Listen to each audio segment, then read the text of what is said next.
Welcome back to RPG PhD, where we break down tabletop role-playing so you can imagine, improvise, and immerse. Today, we're diving into combat in Warhammer Fantasy Roleplay 4th edition, where every sword swing, every desperate dodge, and every lucky shot can turn the tide of battle.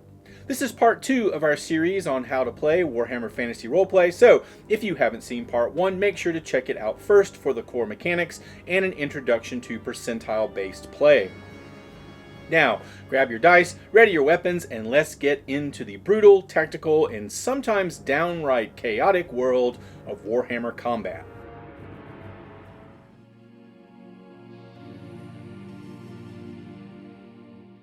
One way or another, you're going to end up in a fight. Maybe your silver tongue fails you, maybe the other guy never had one to begin with, or maybe the situation just demands blood over words. Combat is structured into rounds, a short span of time where everyone gets a chance to act, usually just a few seconds. Turns, within a round, each combatant takes a turn to act. Initiative order, characters act in order of their initiative score from highest to lowest. If there's a tie, agility determines the order, and if there's still a tie, roll an opposed agility test. Combat doesn't always start with a fair fight. Sometimes one side is ready and the other is caught completely off guard.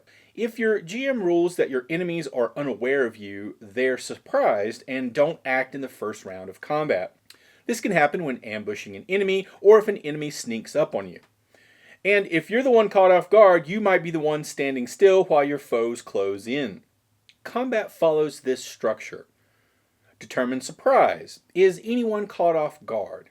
Then the round begins. Any rules that trigger at the start of the round now take effect. Characters take turns. In initiative order, each combatant moves and takes an action. The round ends. Any end of round effects happen now, and you repeat until victory or death. On your turn, you can do two things. You can move, reposition yourself, get into cover, or charge an enemy, or take an action, attack, climb, grapple, or do something creative. You use your movement characteristic to determine how far you can move.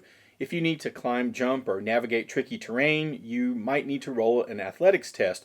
If you charge into melee, you gain +1 advantage. More on that later. Actions include things like attacking, casting spells, using skills, grappling, distracting enemies, improvising combat moves.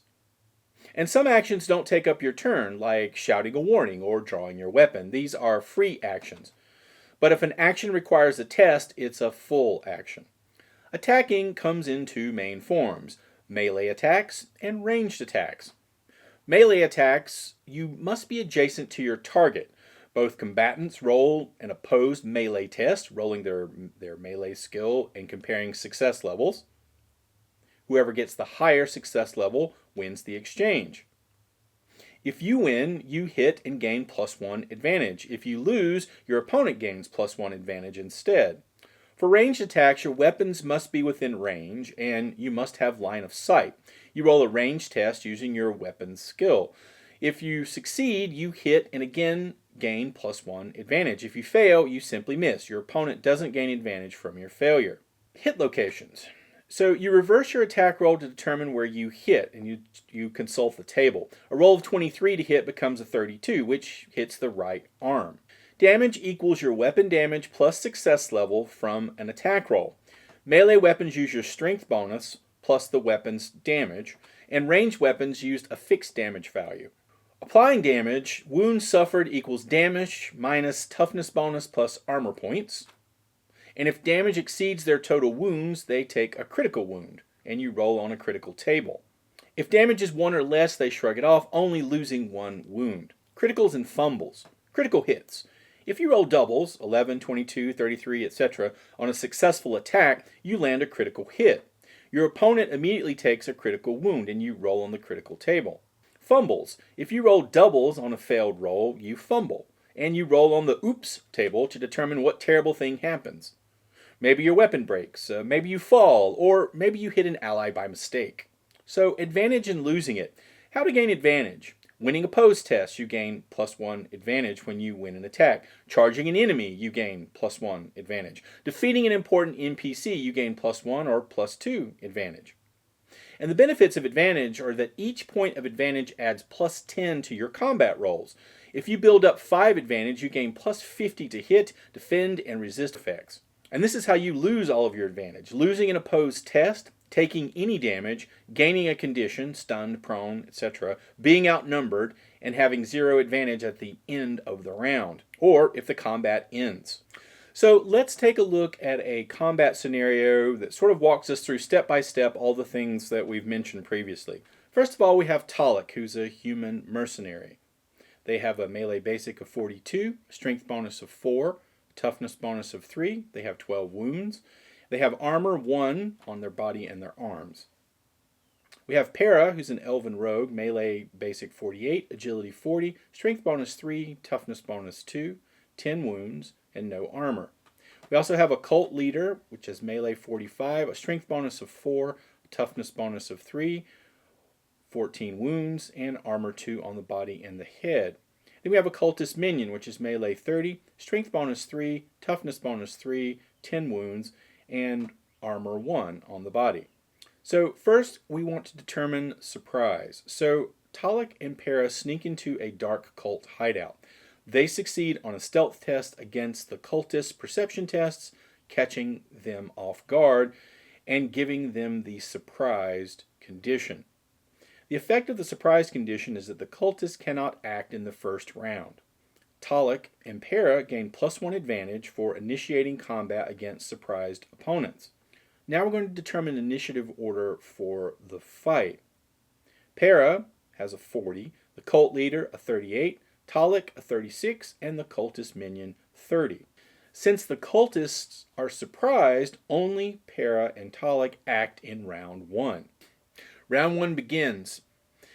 On Para's turn, she moves and maneuvers behind the cultist leader. For her action, she makes a melee attack with her hand weapon. Her melee skill is base 48. She has +1 advantage. She makes her attack roll. She rolls a 34, which is +2 success levels, versus the cultist 45 and 0 success levels.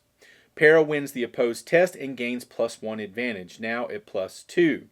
We reverse the hit location of 34, that becomes a 43, that's the right arm, and then the damage calculation is hand weapon damage, strength bonus +4, plus the 2 success levels from the attack for a total damage of 9. The cultist leader's toughness of 3 and armor 2, that equals a 5 total, and the final wounds lost 4, now at 10 wounds left. Talik's turn. For his move, Talik charges the cultist minion. Charging grants +1 advantage, so now at +2. Talik's base melee skill of 42, but with +2 advantage. For his action, he makes a melee attack with his hand weapon. He rolls a 52, that's a success, +1 success level, versus the cultist minion's 26, which fails, 0 success levels. Talik wins the opposed test, gains +1 advantage, now at +3. Hit location is reversed, that's a 52, that makes it a 25, which is the right arm. The damage calculation is the hand weapon damage, strength bonus, +4, that's 8, plus the 1 success level from the attack roll for a total damage of 9. Cultist minion's toughness is 3 plus armor 1, which is 4. Final wounds lost 5, now at 5 wounds left. Round 2 begins. The cultist can now act. On Para's turn, she has an effective base of 48 plus 2 advantage. She attacks again. She rolls a 22, which is a critical hit, +4 success level versus the cultist leader's 47, which is a -1 success level and a fail. Para wins, gains +1 advantage, now at +3, and triggers a critical wound. Critical hit location is again in the right arm, and the critical effect is a 57, which is a ruptured ligament. The cultist leader drops their weapon and suffers a torn muscle, which is a major injury, and an additional 3 wounds are lost. So for the damage calculation, we have a hand weapon damage of 7 plus the success level is 4, that's 11. The cultist leader's toughness is 3 plus armor 2, that's 5, and final damage is 6 wounds plus 3 from the critical, 9 wounds total. Now at 1 wound left. The cultist leader's turn. For his action, the desperate cultist leader tries to punch Para with an unarmed melee attack. His effective melee skill, he has a base of 45 with 0 advantage. He makes his attack roll of a 61, that's -2 success level, versus Para's 38, which is +3 success level, is a success on her dodge. Her base is 40, but she has +3 advantage, so Para dodges easily, gains +1 advantage, now at +4. Talek's turn. Talek's base of 42, he's at +3 advantage. He attacks again, determined to finish the cultist minion. Talek rolls a 23, that's +5 success levels, versus the cultist minion's 55, -1 success level, and a fail. Talek wins the opposed test and gains +1 advantage, now at +4.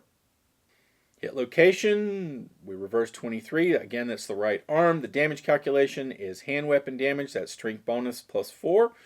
That's 8 plus the 5 success levels from the attack roll for a total damage of 13. Cultist Minions has a total armor and toughness of 4, so final wounds lost 9, now at -4. The Cultist Minion is dead. Round 3 begins. For Para's action, she makes one final melee attack against the Cultist leader. She rolls a 12. That's +6 success level versus the Cult leader's 89, -5 success levels, which is a fail. Para wins, deals a final critical wound, and instantly kills the Cult leader.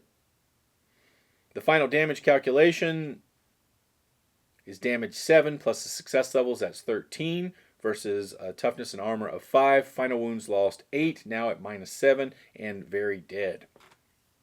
So combat ends. The cultist leader is dead. The cultist minion is dead. Para and Talek immediately lose all their advantage as the combat ends. And of course the party emerges victorious, having used advantage to their benefit. And that wraps up our breakdown of combat mechanics in Warhammer Fantasy Roleplay 4th Edition. If you enjoyed this video, hit that like button, subscribe to RPG PhD, and ring that notification bell so you don't miss future episodes. Next time, we're diving into character creation, building your hero from the ground up, choosing careers, rolling stats, and preparing to survive the grim and perilous world of Warhammer Fantasy Roleplay. Until next time, keep your wits sharp, your dice sharper, and may your rolls always be in your favor. Thanks for watching. See you next time.